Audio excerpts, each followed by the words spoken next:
విమానాశ్రయ సమీపంలో విమానం ఓ ప్రమా విమానాశ్రయ సమీపంలో ఓ విమానం ప్రమాదానికి గురైంది. అసలది ఎలా జరిగింది? ఎందుకు అంతమంది చనిపోయారు? దగ్గరగా 8 మంది దాకా చనిపోయినట్టుగైతే వార్తలొస్తున్నాయి. ఎక్కడ జరిగింది? ఈ విషయాలన్నీ మనం పూర్తిగా తెలుసుకుందాం. దయచేసి నా ఛానెల్ సబ్స్క్రైబ్ చేసుకుంటారని కోరుకుంటున్నా.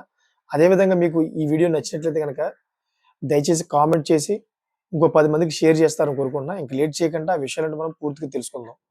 సో, మనం చూసుకుంటే మెక్సికో పసిఫిక్ తీరంలోని ఆకాపుల్కో నుంచి బయలుదేరిన ఓ మినీ జెట్ కుప్పకూలినట్టు తెలుస్తుందన్నమాట. అత్యవసర ల్యాండింగ్‌కు ప్రయత్నించిన ఆ మినీ జెట్ అక్కడికక్కడే కుప్పకూలిందని అంటున్నారు అధికారులు. మరి ఈ సంఘటనలో ఇద్దరు సిబ్బందితో పాటు దగ్గర 8 మంది ప్రయాణికులు మరణించినట్లు నేషనల్ మీడియాలో కథనాలు వస్తున్నాయి. అంటే దగ్గర ఎంతమంది 10 మంది చనిపోయారన్నమాట.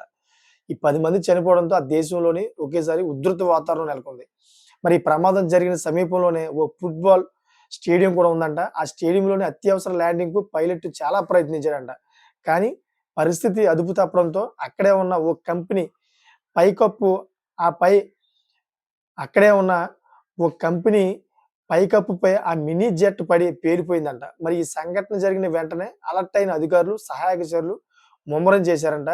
అటు మినీ జెట్ కింద పడిన వీడియో కూడా బయటకు వచ్చింది. ఈ ఘటనపై ఇంకా వివరాలు తెలియాల్సి ఉందన్నమాట. అసలు ఏ ఏ విధంగా ఇది అయ్యింది? అసలు టెక్నికల్ ప్రాబ్లమ్ ఎలా వచ్చిందనే విషయాలు ఇంకా పూర్తిగా తెలీదు. ఎందుకంటే ఇది ఉదయాన్నే జరిగినట్టుంది ఇది. ఈరోజే ఇప్పుడే జరిగినట్టుంది.